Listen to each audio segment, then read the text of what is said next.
참석하신 성도 여러분, 그리고 영상으로 가정에서 예배를 드리고 계신 우리 성도 여러분, 그리고 유튜브로 이 설교를 듣고 계시는 한국교회 모든 성도 여러분, 코로나19로 인해서 얼마나 고통이 많으십니까? 코로나뿐만 아니라 인생의 수많은 문제로 인해서 얼마나 힘이 드십니까? 그리고 이 어려운 시대에 믿음의 경주를 위해 얼마나 많이 아프십니까? 우리는 이 세상을 살면서 극도의 육체적 고통이나 괴로움을 겪습니다. 이런 육체적 고통이나 괴로움을 영어로 애곤이라는 단어를 씁니다. 이 단어는 그리스어 아곤에서 온 말입니다.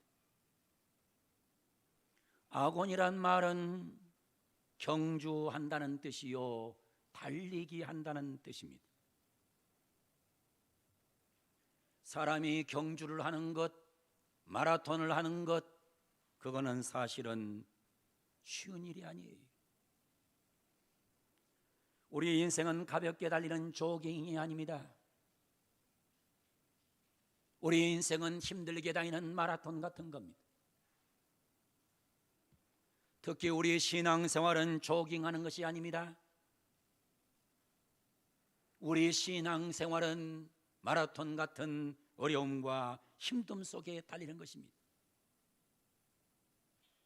녹초가 되고 힘들고 심한 고통 속에 달리는 것이 마라톤이며, 그것이 바로 우리의 신앙생활입니다. 오늘의 본문에 보게 되면 이스라엘 자손들의 신음소리가 들려옵니다. 5절의 성경은 이렇게 말합니다. 이제 애굽 사람이 종으로 삼은 이스라엘 자손의 신음소리를 내가 듣고 나의 언약을 기억하노라. 애굽 사람들이 얼마나 이스라엘 사람들을 못살게 굴었던지 이스라엘 사람들이 지금 막 신음하는 소리가 나는 거예요. 신음을 내요. 여러분, 인생살에 가장 힘들 때에 그때 사용되는 단어가 바로 신음이에요. 신음하는 거예요.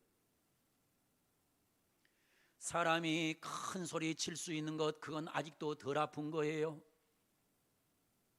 사람이 큰 소리로 지를 수 있는 것도 덜 아픈 거예요. 정말 사람이 아프면 신음소리밖에 낼 수 없는 거예요. 이스라엘 백성은 애굽의 종살이 속에서 신음하고 있습니다. 신음소리를 내고 있습니다. 여러분, 이스라엘 백성만 신음소리 내는 게 아니에요. C.S. 루이스라는 사람, 유명한 분이 있습니다. 크라이브 스테이플스 루이스, 보통 알려져 있는 말로는 C.S. 루이스, 참 유명한 사람이지요. 이분은 영국 옥스퍼드 대학을 최우수로 졸업한 사람입니다. 영국 옥스퍼드 대학을 졸업했는데 최우수 성적으로 졸업했어요. 석학이에요. 그리고 모들린 대학과 캠브리지 대학에서 교수로 재직하면서 소위 중세 르네상스 문학의 가장 큰 기록을 남겼던 사람이 바로 이 C.S. 루이스예요. 그가 쓴 책은 셀 수가 없어요. 어마어마한 많은 책을 써놓은 사람입니다. 그는 기독교 집안에서 태어났습니다. 그러나 그는 교회를 다니면서 신앙의 회의를 느껴요. 그래서 교회를 떠나요. 그리고 그는 완고한 무신론자가 되어버려요. 그러던 가운데 1929년 31살 되던 해 그는 자신의 잘못을 회개하고 회심하고, 그는 회심 후에 수많은 명절을 남기게 됩니다. C.S. 루이스는 늦은 나이에 결혼을 했어요. 몇 살에 결혼했냐면 59살에 결혼을 해요. 59살이면 사실은 결혼할 나이가 아니잖아요. 그는 자신과 결혼할 여자 조이 그레스 햄이라고 하는 이 여자가 인간의 힘으로는 고칠 수 없는 병에 걸렸다는 사실을 알고서 결혼을 해요. 그러니까 얼마나 이 여자를 사랑했는지 몰라요. 여러분, 저 여자가 지금 암병에 걸렸어요. 골수암에 걸렸어요. 얼마 못 살 거예요. 그런데 결혼을 해요. 근데 결혼할 때 뭐라고 생각하면 결혼하냐면 하나님이 꼭 고쳐줄 것을 믿고 결혼을 해요. 하나님이 고쳐줄 것이다. 루이스는 믿음이 있었어요. 고쳐주실 거다. 하나님이 반드시 내가 사랑하는 조이 그레스엠이라는 저 내 사랑하는 여인을 고쳐줄 거다. 결혼 후에 그는 정말 기도를 많이 했어요. 아내를 고쳐달라고 하나님 고쳐달라고. 그런데 하나님은 C.S. 루이스가 원하는 대로 응답하지 않으셨어요. 그의 아내는 결혼한 지 4년 만에 죽습니다. 4년 만에 골수암으로 죽어요. 그가 사별이라는 극심한 고통을 겪으면서 일기로 써 내려간 책이 있습니다. 그 책의 제목이 A Grief of the World라고 하는 책입니다. 우리말로 번역됐는데 헤아려본 슬픔. 자꾸 생각해보는 거예요. 헤아려보는 거예요. 자꾸 슬픔을 헤아려보는 거예요. 그러면서 일기를 써요. 그것이 유명한 책으로 나온 것이 바로 이 책이에요. 이 책의 내용은 하나님에 대한 회의와 아내에 대한 그리움과 그리고 하나님에 대한 신뢰와 사랑 안에 귀착을 다루고 있는 내용으로 채워져 있는데, 이 책 안에서 루이스는 이렇게 외쳐요.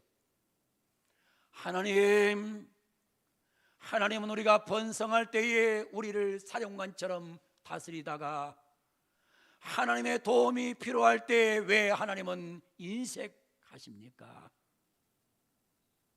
미칠 것처럼 외쳐요.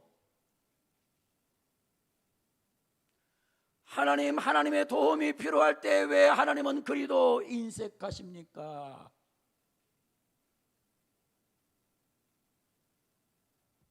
루이스는 막 신음을 해요.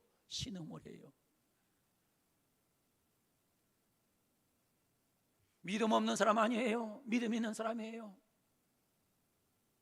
믿음이 나쁜 사람 아니에요. 믿음이 좋은 사람이에요. 그런데 신음을 내요.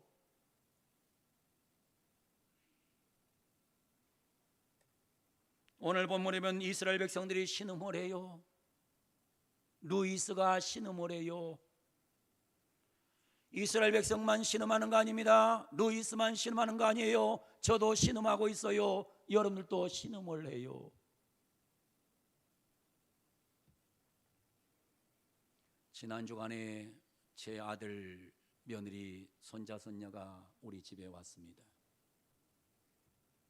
아들이 굉장히 지친 모습으로, 며느리는 눈 밑에 다크서클이 생겨서 까만 모습으로 아이들을 데리고 집에 왔습니다. 아들, 왜 힘들어? 목회가 힘들어? 아닙니다, 아버지. 근데 얼굴이 왜 그래? 비가 오니까 자꾸 집이 새요. 그래서 새벽기도 갔다 와가지고 지금 있는 신문지 다 갖다가 바닥에 있는 물 닦아내고 갈 곳이 없어서 아버지 어머니 찾아왔어요.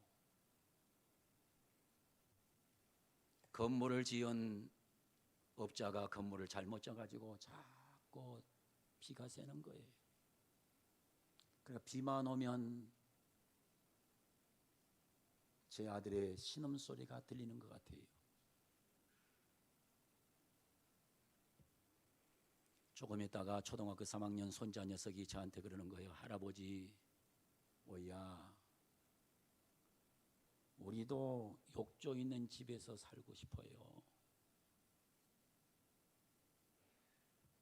옛날에 우리 아들은 어느 집에서 살기로 했냐면, 제가 개척교회 할 때에 왜 그 화장실 가면 이렇게 수건을 딱 다리 꽂아 놓는 이런 집 있잖아요. 그런 집에서 그렇게 살고 싶었대요. 근데 우리는 그렇게 살질 못했거든요, 개척교회 하면서. 그런데 우리 손자는 할아버지, 욕조 있는 집에서 살고 싶어요. 그래? 그랬더니 좀 이따 하는 말이 그거예요.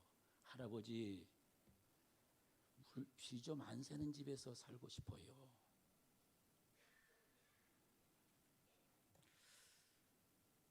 제 아들, 제 며느리, 손자, 손녀가 신음을 하고 있더라고요. 그래서 기분이 팍 상해서 제가 그랬어요. 아버지가 월세 방 얻어줄 테니까 나와라. 그랬더니 아들이 하는 말이, 제가 거기서 나오면 다른 분들이 뭐라고 하겠습니까? 그냥 힘들어도 아버지 하나님의 연단이라고 생각하고 살다가 다른 곳으로 임지를 옮기려고 합니다. 그러더라고요. 그래서 그래라 그랬어요. 사람은 다 신음을 하는 거예요. 누구나 다 신음하고 있는 거예요. 저는 목회 현장에서 목회하면서 수많은 간증거리를 갖고 있는 목사입니다.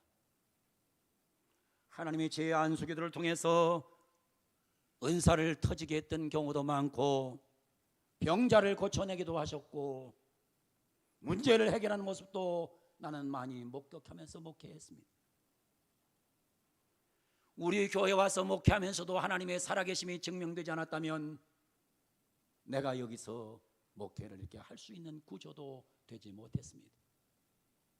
하나님이 역사해 주니까, 주의 종과 함께하는 것을 교인들이 하니까 내 목회에 협력한 거지요. 그러나 간증들보다 더 많은 사람들이 죽어갈 때 나는 응답받지 못했습니다. 도움이 필요할 때, 응답이 필요할 때 하나님이 외면하는 것 같은 상황을 나는 많이 겪어왔습니다. 제가 하나님 앞에 이렇게 기도합니다. 하나님은 과연 내 문제를 알고 계십니까? 하나님이 살아계시고 나를 지켜보신다면 왜 침묵하고 계시는 겁니까?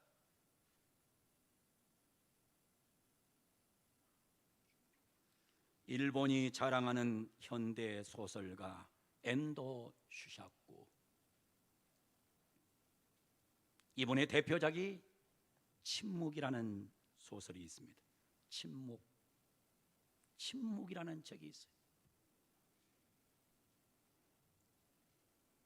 17세기에 일본의 기독교가 전파되었을 때 엄청난 박해가 있었습니다. 일본의 기독교가 한국보다 먼저 들어왔어요. 어마어마한 박해가 있었어요. 이거를 배경으로 쓴 책이 바로 이 침묵이라는 책입니다. 포르투갈 예수회의 신실한 한 선교사가 배교했다는 소식을 듣게 됩니다. 포르투갈 예수회의 아주 신실한 선교사가 배교했다, 예수를 내동댕이 치고 버려버렸다는 겁니다. 그래서 후배 선교사들이 배교한 것이 사실인지를 조사하면서 책은 시작이 돼요. 당시에 핍박이 얼마나 심했냐면 농부들의 코에 갈고리를 끼웠어요. 예수 믿는 농부들의 코에다가 핍박자들이 갈고리를 끼고 소처럼 끌고 다녔어요. 구덩이에 거꾸로 매달아 놓고 그 사람을 전도한 선교사가 배교할 때까지 농민들의 고통스러운 신음소리를 듣게 했어요. 그래서 구덩이에서 거꾸로 있으면서 고난을 당하는 모습을 선교사가 보면서 하나님 앞에 기도해요. 하나님, 저 신음하는 저 사람을 살려주세요. 저 신음하는 저 사람들을 살려주세요라고 선교사가 기도를 하는데 하나님이 안 들으세요. 침묵하세요. 그래서 이 사람은 배교를 결심해요. 농부를 살리기 위해서 배교를 결심해요.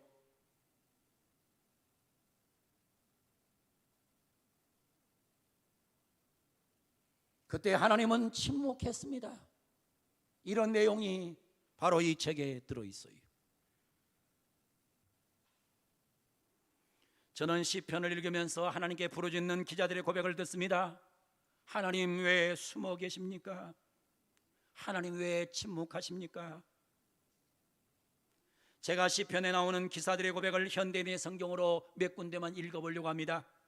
시편 1절 여호와여 어째서 그처럼 멀리 계시며 어째서 내가 어려울 때 숨으십니까?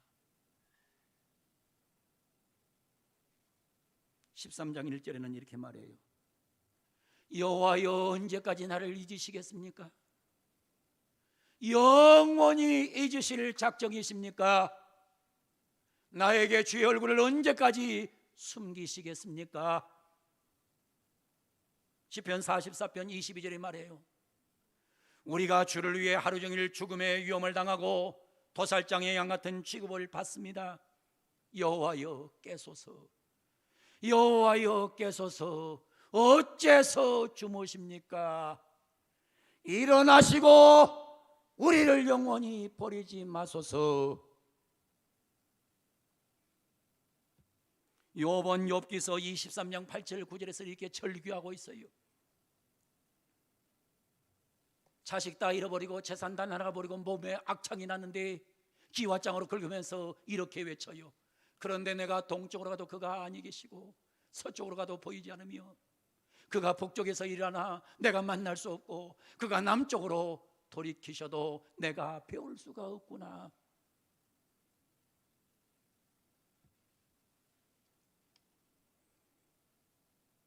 여러분, 하나님은 우리의 침묵에 관심이 없는 것 같아요. 우리가 지금 코로나 속에서 아파하는데 하나님은 우리의 코로나 속에서도 별 반응이 없으신 것 같아요. 소수의 몇몇 교회 때문에 한국 교회가 많이 망신을 당해도 하나님은 대답도 없으신 것 같아요. 필립 얀시라는 사람이 책을 썼습니다. 책 제목은 Disappointment with God이라는 책입니다. 하나님 당신께 실망했습니다. 그러면서 필립 얀시는 이렇게 말해요. 하나님께 실망하지 않는 사람은 무신론자다. 하나님께 실망하지 않는 사람은 무신론자다. 하나님께 실망하지 않는다는 것은 아무것도 기대하지 않는다는 것입니다. 아무것도 구하지 않고 기대하지 않기 때문에 실망할 것이 없는 거예요. 여러분, 저 세상에 안 믿는 사람들, 교회는 다니지만 믿음 없는 사람들은 하나님 앞에 실망하지 않아요. 왜? 하나님께 기대도 안 걸거든요. 하나님께 아무 소망이 없거든요. 그러니까 실망할 필요가 없는 거예요. 근데 우리는 하나님을 믿거든요. 하나님이 해결해 줄 또 믿었거든요. 그런데 하나님은 내 방식으로 응답을 하시지 않거든요. 하나님께 실망한 사람은 어떤 사람들이에요? 하나님과 신실하게 동행해 보는 사람들, 또한 하나님과 신실하게 동행하는 사람들이 경험하는 것이 바로 숨어 계신 하나님이십니다. 하나님은 때로는 숨어 계세요. 하나님과 가장 친밀하게 사셨던 분이 바로 우리 주 예수 그리스도이십니다. 근데 예수님이 십자가 위에 계실 때 하나님은 숨어 계셨어요. 예수님이 십자가 산상에서 못 박혀서 고난당할 때 하나님은 숨어 계셨어요. 예수님은 십자가 산상에서 이렇게 외치셨어요. 엘리 엘리 라마 사박다니, 나의 하나님 왜 라마 사박다니 나를 버리셨나이까.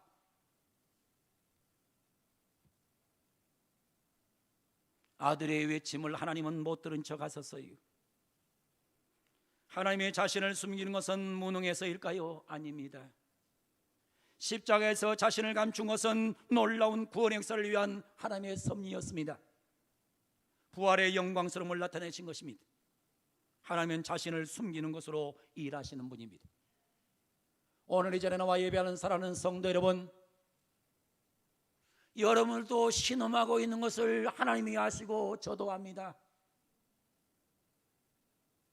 아무리 외쳐도 여러분 뜻대로 안 될 때가 있는 것도 하나님도 아십니다. 나 정말 건강하게 살고 싶은데 내가 병거 속에 있는 것도, 신음하는 것도 하나님은 알고 계십니다. 때로는 하나님 왜 이러십니까? 하나님 어쩌자고 이러는 것입니까?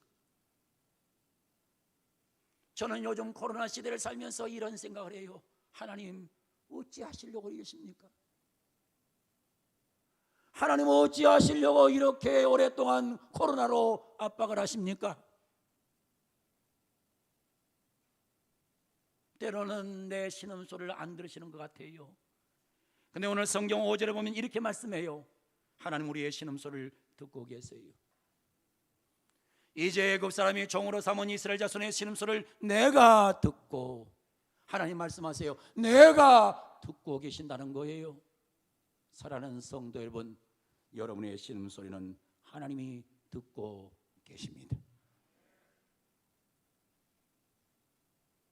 하나님 우리의 신음소리를 듣고 약속을 기억하시는 분입니다. 우리는 하찮은 존재가 아닙니다. 우리는 존귀한 존재입니다. 여러분에게 자녀가 존귀한 것처럼 하나님은 여러분을 존귀하게 보시는 겁니다. 여러분 절대로 하찮은 존재가 아니에요. 심리학자이자 의사인 폴 트루니에가 책을 썼습니다. 책의 제목을 보니 아주 재밌습니다. Are you nobody? Are you nobody? 당신은 하찮은 존재입니까? 라는 책을 썼어요. Are you nobody? 너는 하찮은 존재냐? 이 책에서 이렇게 말합니다. 당신은 놀라운 발명품이며 누군가의 소중한 기쁨이다. 당신은 값으로 따질 수 없는 진귀한 보석이다. 하나님은 결코 하찮은 존재로 너를 만들지 않았다고 말합니다. 사랑하는 성도 여러분, 여러분은 존귀한 분들입니다. 하찮은 사람이 아닙니다. 여러분의 마음대로 안 된다고 해서 여러분 신음 속에서 하나님의 귀를 막고 계시지 않습니다. 하나님은 여러분의 소리를 듣고 계시는 분입니다. 오늘도 우리는 신음소리를 듣고 계시는 이 하나님 앞에 우리는 기도하기 위해, 예배하기 위해 이 자리에 나왔습니다.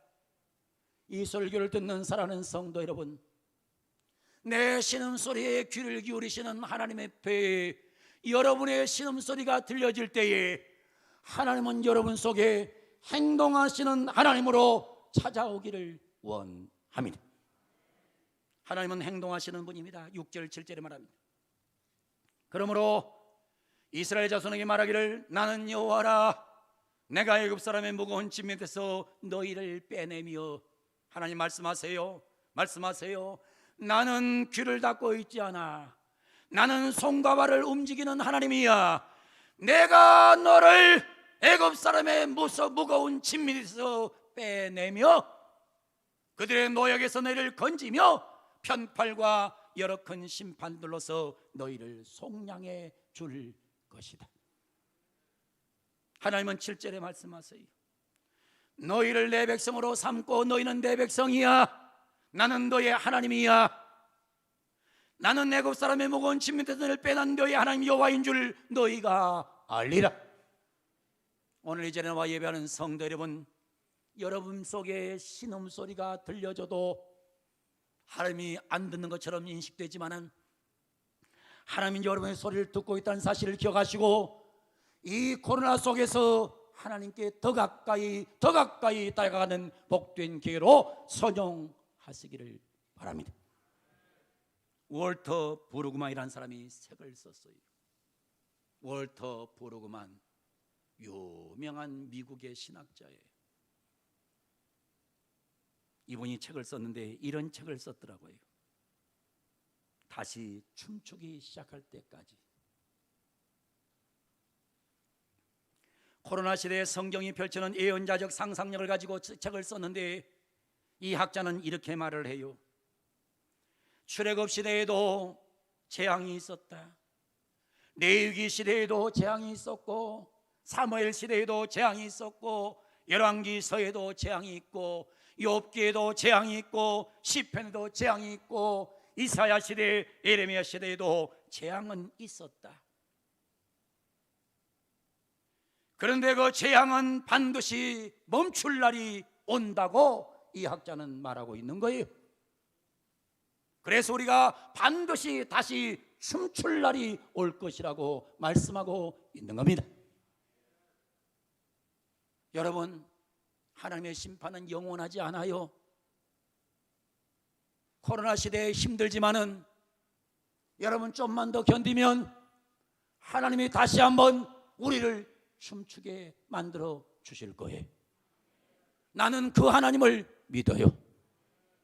어떤 사람들 이렇게 학자들 만나보면 학자들이 그런 얘기해요. 코로나는 영원히 끝나지 않는다. 그럼 제가 속으로 그래요. 그래, 너는 영원히 코로나 속에서 살아라. 여러분, 그게 말이 되는 거예요? 역사의 운전대를 붙잡고 계신 우리 하나님은 잠시 우리의 허물과 죄악, 썩은 욕망 때문에 이 땅에 고난을 주지만은 반드시 우리를 다시 한번 춤추게 하시는 하나님으로 저는 내 하나님을 그렇게 믿습니다. 우리 신음 속에 고통당하는 성도 여러분, 그 신음은 영원하지 않아요. 여러분 신음 속에서 외치면 하나님은 여러분의 신음을 지금도 듣고 계세요. 그리고 하나님은 여러분에게 가까이 가셔서 여러분을 위로하기를 원하세요. 다시 한번 하나님의 능력 속에 춤추는 날이 빨리 오기를 원합니다. 하나님이 빨리 우리를 춤추게 만들어주기를 원합니다. 세상 살면서 지치고, 세상 살면서 힘들고, 세상 살면서 병들고 힘들 때가 많지요. 그러나 여러분, 하나님은 그래도 여상히 우리 소리를 듣고 계시고 우리를 위해서 행동하고 계시는 하나님의 것을 믿고 그 하나님 붙잡고 승리하는 복된 은혜 받은 성도들 되기를 주의 이름으로 축원합니다. 이겨냅시다. 끝까지 이깁시다. 춤출 날이 옵니다. 하나님을 믿으시고 달려나가는 복된 성도가 되기를 예수님의 이름으로 축원을 드립니다. 기도하겠습니다.